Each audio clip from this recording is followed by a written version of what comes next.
Marco Rubio is now defending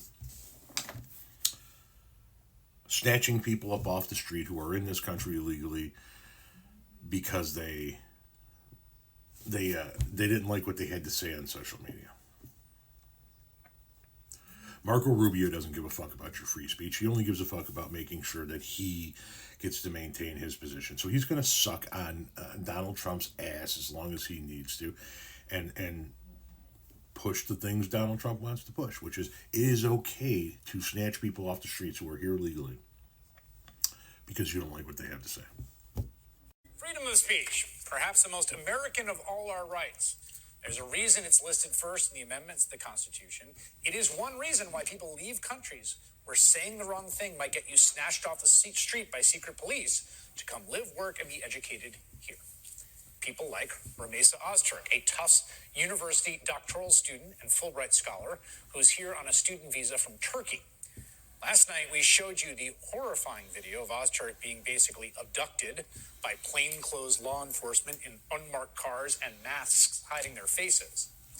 A judge issued an order not to move her out of Massachusetts, but she was taken to Louisiana anyway, where she still is, as far as we can determine.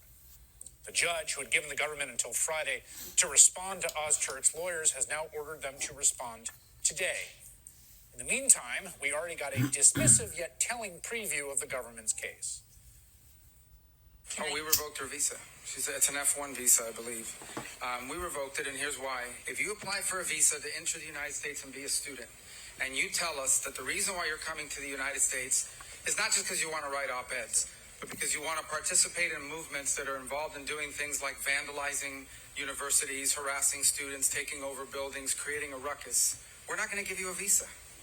If you lie to us and get a visa and then enter the United States and with that visa participate in that sort of activity, we're going to take away your visa. And once you've lost your visa, you're no longer legally in the United States, and we have a right, like every country in the world has a right, to remove you from our country. Okay, the government does have a right to revoke visas, but this is how we're doing it? Really? You can't call her and tell her it's revoked?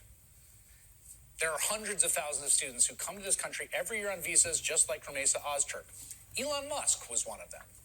And part of campus life is engaging in public discourse around issues at your school. And all of those people have free rights under our Constitution, whether they are citizens or not, whether they're on a visa or not.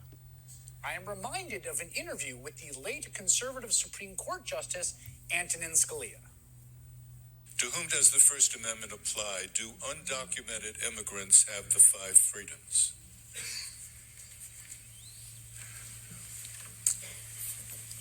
Oh, I think so. I think anybody who's present in the United States has protections under the United States Constitution.